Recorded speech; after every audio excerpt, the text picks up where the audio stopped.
Hello everyone. Um, I'm going to be talking about the newest Warhammer releases, or teases, or whatever you want to call them. Uh, Sorry if I'm a bit kind of jumping around with this. This is the third time I've tried making this video. I've been having quite a couple technical difficulties, and hopefully I don't have to scrap this one as well. If you're seeing it, it means that I haven't, though, so that's a good start. We'll also start off talking about Black Library. They're getting some new stuff. Seen there's some new things with the Horus Rising book. I haven't really been reading a ton aside from the Infinite and the Divine, which I will get that video out eventually. The big issue with that one is it's the first video I'm going to be doing with like a fully made script, so I can actually kind of like put my thoughts down about it, because I've watched some of my videos back and I've seen that I kind of jump around to topic to topic to topic, and I kind of don't stop unless I kind of like forget about something, and then I have to take a while to find a word or whatever. But still, anyways, uh, just want to say that that video is still coming, as well as I will try to get the Helldivers video out. The Entrenched Division came out today, which I still need to grind a little bit more super credits to afford it, but it is coming. It is coming. I'm going to start off with some orc things, though. There's a new orc war boss. This is actually the alternate build of the war boss. I'll talk about this later. New orc war boss that was shown. This is rumored to be in the starting box of the 11th edition, like release kit. I like the posing on these. However, from what I've seen, they're probably monopose, which, considering it has a rock that basically puts it in, like, it's put in stone, literally. But I think it looks neat. The gun, it's got that wacky orkiness to it. Like, it's got a knife on the end. It's got a missile on it. It's got like a funky iron sights. That isn't gonna do anything unless you're like an orc. Uh, I like the helmet bit, because let me see, when I zoom in, you kind of see like those little frilly bits there. I think it's trying to go for like a, like that thing like those Roman emperors used to wear, like the golden little crown leaf feather crowns. I know that like Gilliman has one on his model, which I'm still working on, by the way. There will be another painting video sometime. The main thing about this, though, is the claw. The claw is really like the thing that pulls this model together, and like the grot as well is kind of lugging some stuff around for him. Because my gripe with this, I'll get to the bad now. My gripe with this is its monopose. That's the biggest thing. Which, I don't have issue with monopose models if there's only one in your army. I don't know about orcs, but I think you can have more than one war boss in your army. Because I know you can take Gaz, but I don't know if you can have like a separate one as well. But that's not what I'm talking about, anyways. I got off track. If you have two of this model, the one right on the screen right now, if you have more than one of that and it's monopose, that's what kind of takes away from it. Because, like, say Marnius Calgar, you're only going to have one Marnius Calgar, so monopose with that is fine. But when you have multiple of the same character or the same model that is monopose, it just kind of takes away from it, because they all feel really samey. But I suppose if there is only one pose, you could kit it out with the different gear this one has. It has like a flamer bit at the end of it. It's got a squig on a chain. It's got this big axe and the kind of goat skull here. This one kind of stands out a bit more. I don't know if it's just like the color composition, but this one kind of feels a bit more full than the other one, I guess, is a way to put it. Because the thing the other one really has going for it is the big claw. This one's got like kind of like the goat part to it. It's got the squig. I think it really is just the paint job, but also, like, you know, you could paint it however you want and such. But there is also other bits here. This is from the war boss I just showed you. But there are other leaks for orc stuff. So you can see we've got a grot on what appears to be a bike, I think, because it's kind of like holding like a sidebar, and that right there kind of looks like a wheel. I'm hoping it's more bikers, because like the biker boys, those ones, I think, yeah, you can even see regular biker boys here. They've been in an orc unit. They've been an orc unit for a while. But I think having kind of like more squishy, kind of like more zippy around and distraction bikers would be better. Like to add to the roster, because orcs are a horde army. Everyone knows that. With a horde army, you want a lot of units that you can choose from, because just running the same unit over and over again, having like 3 units of the same thing, sure, it can be good sometimes, but also like it gets a little boring.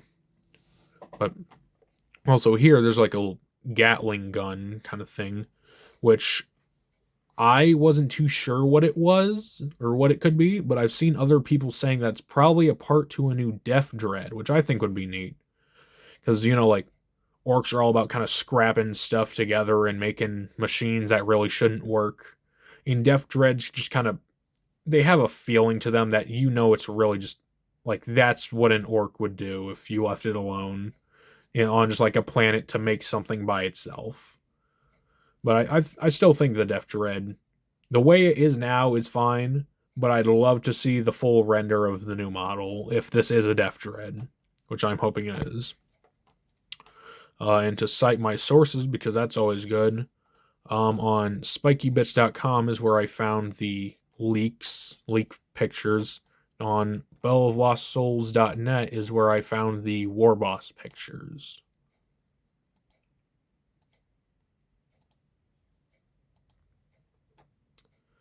We're going to go over to the big thing for this episode, though, and the thing that a lot of other people have probably already seen that I want to talk about is the Return to Armageddon animation. This is wonderfully done. It has great visuals, wonderful voice acting, the sound effects are great. Just the whole production team on this and pretty much most other videos for Warhammer, they're great. I don't think I can play it in full because it's probably copyright or something. I'm still not too sure how YouTube works for that, but all the way at the end here,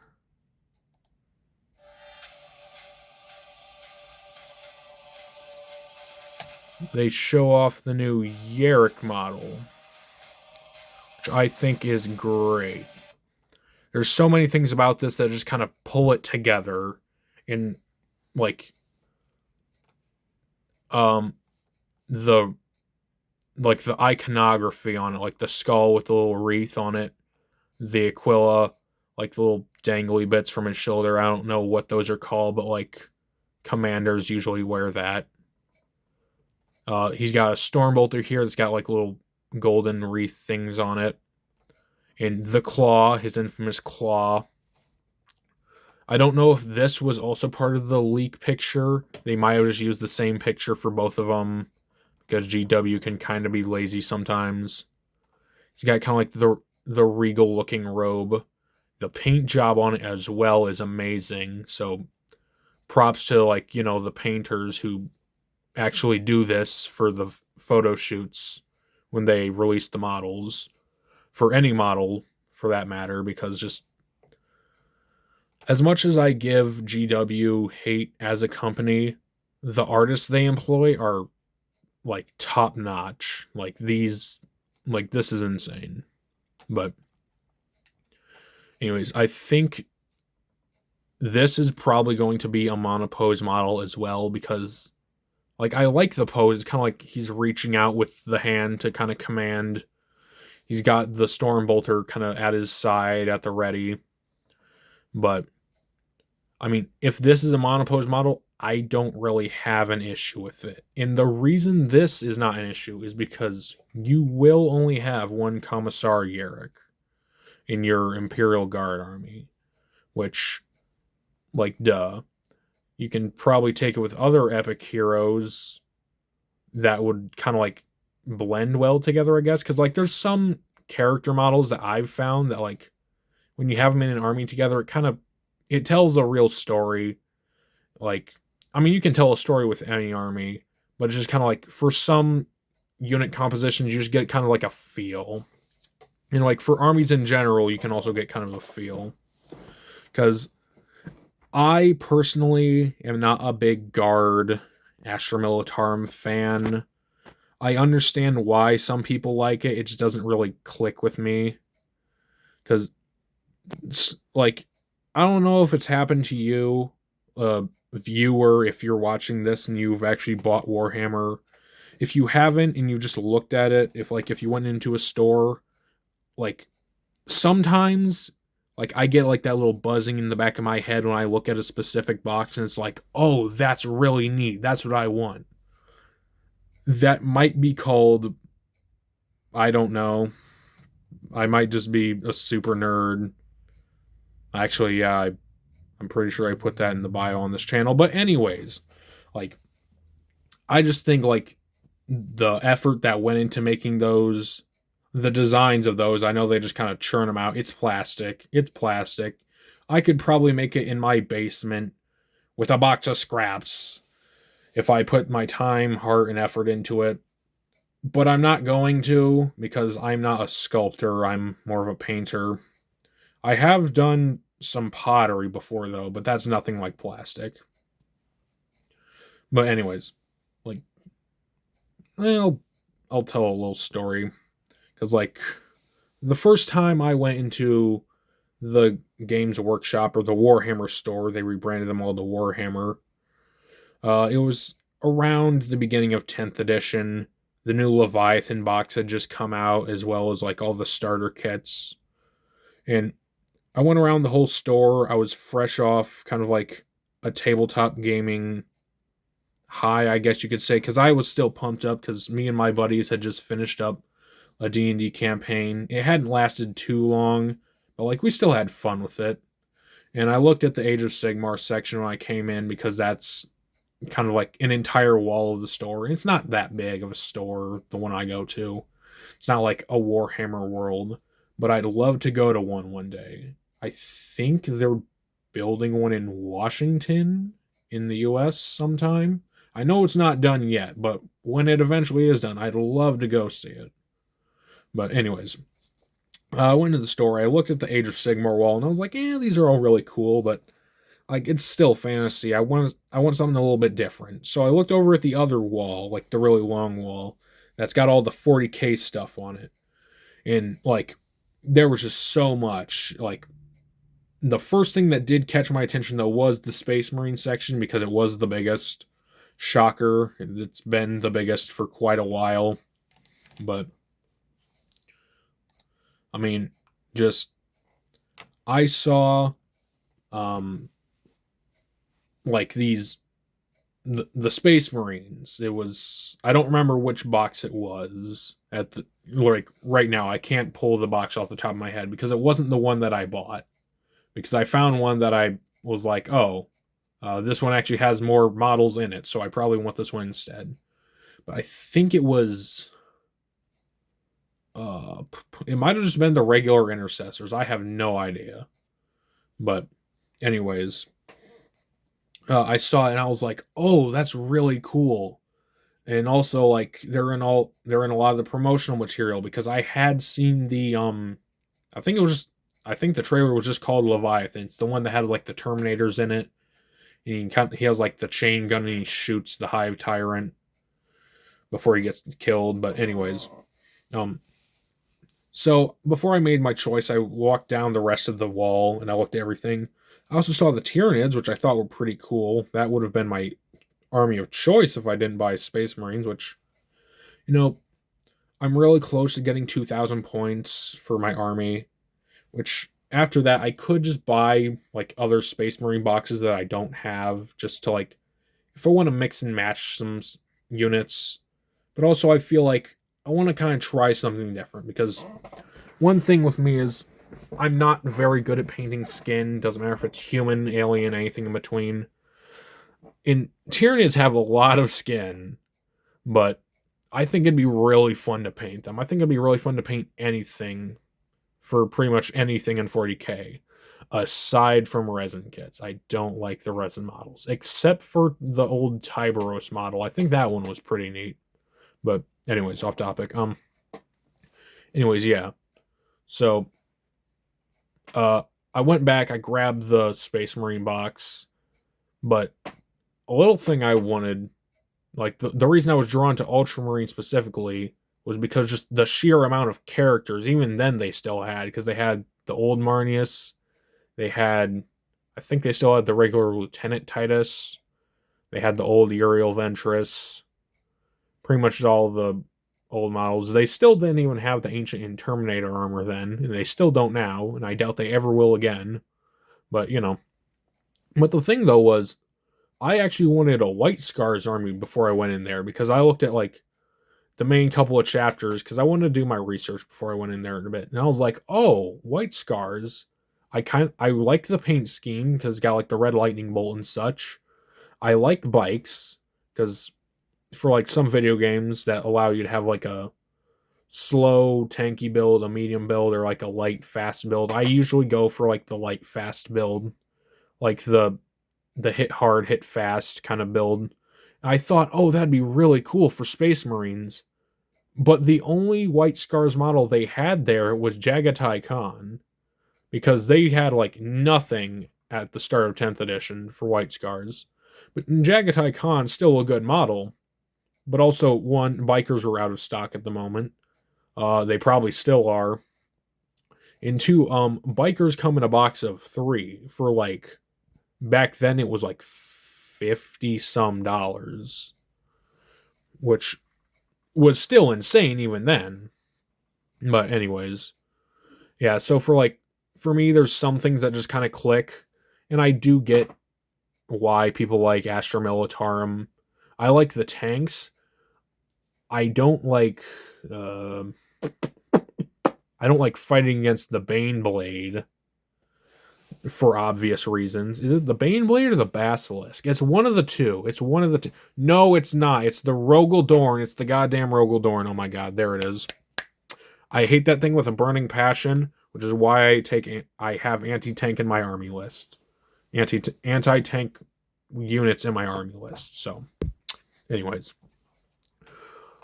Aside from that, I also want to talk about some of the Red Corsair stuff. Why won't you load? You were loaded like 3 minutes ago. I didn't start this video 3 minutes ago, like 20 minutes ago. Anyways. Yeah. Also, if you're this far in the video, nope. I meant to hit the X. If you're this far in the video, please like, subscribe, comment, hit the notification bell, because my upload schedule is extremely infrequent. You can hype the video too, because YouTube does something with hyping. Not too sure what, but it happens. But anyways, the Reeve Captain, I talked about this in the Warhammer preview video, which was my second video ever, actually. Wow. But anyways, it's pretty basic for the weapons. It's got bolt pistol. It has plasma pistol though, which I like. I like plasma. I kind of like the risk reward mechanic that comes along with it. The power maul, I talked about this. I thought it looked really neat. It's got less attacks than the sword, but it does more damage. That's really the only difference. Sword has sustain, so you're probably going to get a couple more than 7 attacks, which will probably bump up the damage a bit. It doesn't really matter which one you take. You're probably going to get some decent damage with both, but you know, I think it really just comes down to what you want your model to have on it, like for the posability. Also, hold on. After consulting the book,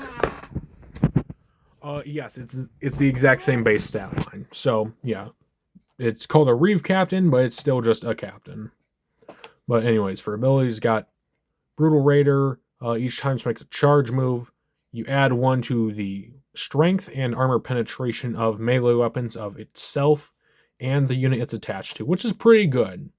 This guy, from what I've seen, is really just about getting up and kind of like, this is a melee focused character. Because what raiders do, each time you declare a charge, if an enemy is on an objective, you can reroll the charge roll. So this is really good for like if you want to like get in deep and make sure that enemy does not stay on that objective that you want, which is really good for winning games because primary is very important. But anyways, Red Corsair Raiders, this is the thing you're going to be taking along with the Reeve Captain. Pretty much the standard lineup, except it has 2 OC. 2 OC, which I want to point the abilities out first. Usually I wait to do this after. But Trophy Taker is the first time this destroys an enemy unit till the end of the battle. If this is not battle shocked, it has +1 OC. So no, you really don't. You're going to have like 3 OC for a good portion of the game if you don't get wiped out first. Which is the reason I think taking 10 models with this would probably be better. Because it's not going to be as easy to get battle shocked. Well, you're not going to get battle shocked as soon as you would with 5. Bolt pistol's the same, bolt gun's same, but just a little better. Well, bolt gun's the same for like every Space Marine that has a bolt gun. Hand Flamer, I believe it's the same stats as the Infernus Marines. The ones that the First Marines carry. Melt-A-Gun, though, this is what's really good. And another reason you should take 2. You should take 10 models, because you get 2 Melt-A-Guns if you do.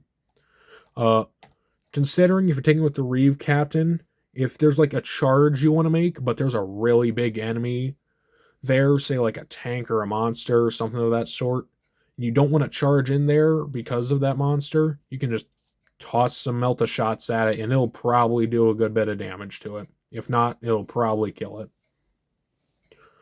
But Power Fist is the exact same as every other Power Fist. The blade, more attack, less strength, armor penetration damage. Basically just a power weapon or power sword, whatever it's called. And the big thing, the guy himself, Huron Blackheart. The main thing he's got going for his base stats is the extra toughness and wounds. He only has 1 OC. The heavy flamer on his Tyrant's Claw. Ignore cover, torrent, duff, flamer stuff. It's also pistol.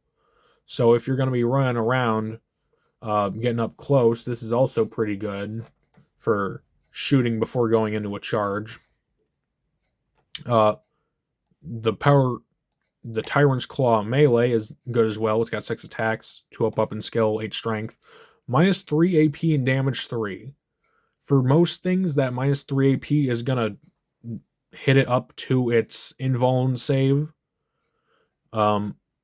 Speaking of saves, I'll just say this now. He has Deep Strike and Feel No Pain 5. So this guy is maybe gonna be a sucker to take down unless you have like anti-character. But anyways, so yeah, that'll be doing a lot in melee.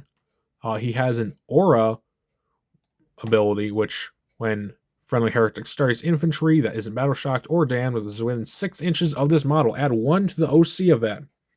So scratch what I said earlier. If those raiders are within 6 inches of Huron, they do not have 3 OC, they have 4. Which, if you're running Huron like right next to these guys with the Reeve Captain, you're making charges, you're probably going to be able to bully any enemy off of any objective point, unless it's like really tough. I don't know. But still. 120 points for this is Epic Hero, pretty good. Hamadra's Knowledge. Let's take a look here. It's got the Psychic keyword. Black Templars, here they come. Because from what I've seen, Psychic is only a downside. But anyways, once per battle round, if an enemy makes a move, pretty much any kind of move within 9 inches, but not within 1 inch of this model or the units in its model, you can make a surge move, D3 plus 3, so you're going to be moving 4 to 6 inches closer to them. So it's really trying to push the melee on this. But they also have their own stratagems for Huron's Marauders. You've got shoot and charge when it advances, pretty basic. You've got like just don't roll for the advance, just take the 6 for 1 command point, not bad. You have, if an enemy makes a charge, add 1 to the attack characteristics of melee weapons. This one is, if you're at the end of your opponent's fight phase, 1 unit that isn't a monster or vehicle is within 6 inches of a battlefield edge, but not within 1 inch of enemy units. You can put it in strategic reserves. So, excuse me, not bad. But this one's a lot of reading. But basically, what it boils down to is if you get shot and you take any wounds from that, you can make a surge move, roll d6. You have to move towards the closest enemy unit that is not aircraft. So it is, if I didn't know any better, I'd think these were Khorne units because there's a lot of charging. There's not a big focus on range aside from some weapons in the Raiders kit, but I mean, really, that's all I want to talk about today. I don't have a model to show you at the moment. I lied. With the power of editing, I have brought up a model from the box. Here we've got a Terminator I painted up last summer. I kind of like to messy my models. If you've seen a bit, the other ones I've shown, I kind of like to put some blood on it. I put some on the chain fist. I think I did the base coat on the Stormbolter pretty well, as well as the metallics. I just use straight metallic paint. I don't like doing non-metallic metal. I'm not super great at it. I did gold on the helmet. I like gold. Could you tell that by now? I do purple for most of the lenses on my Space Marines. And these ones just had like more wider lenses because of the Terminator helmet. I don't know if you can see, there's a little bit of gold that went outside where the bullet casings are supposed to go, but like, you probably didn't notice until I said it, so, you know, it's good enough. I critique my own painting, but I know it's, for my standards, it's good. And since I made it, I like it. So, you know, say whatever you want about it, but I think it's good. I just used some decals on it. I like to kind of fancy up my Marines, make sure they aren't just like regular bland. They have like nothing on them aside from their uniform base coat. I tried doing a little bit of edge highlighting on this guy. Can't have my fingers in camera or else it kind of spazzes out. I tried doing some edge highlighting. I know that might look a little funky, but like, you know, the Terminator shoulder pads kind of have that there. The depth perception on the phone camera's a little wonky, but I like this guy as well as the rest of the squad I did with him. I also bought a Terminator character before I actually bought the Terminator box, which I probably shouldn't have done, but I also should have done because there were 2 on the shelf of the same one at the Warhammer store that I go to. I was like, I should probably get this now because it's not going to be here the next time. And I was right, because the next time I went, there were none of it on the shelf. So someone else had also bought that up. And who knows, maybe someone wouldn't have bought the box that I bought, but you know, better safe than sorry. Consumerism at its finest. But no, I just really like the look of the character model, which I will show you eventually. I just wanted to show you one of the more like regular Terminator models. But aside from that, I have been Crux Terminatus. This has been more Warhammer, and I will see you next time.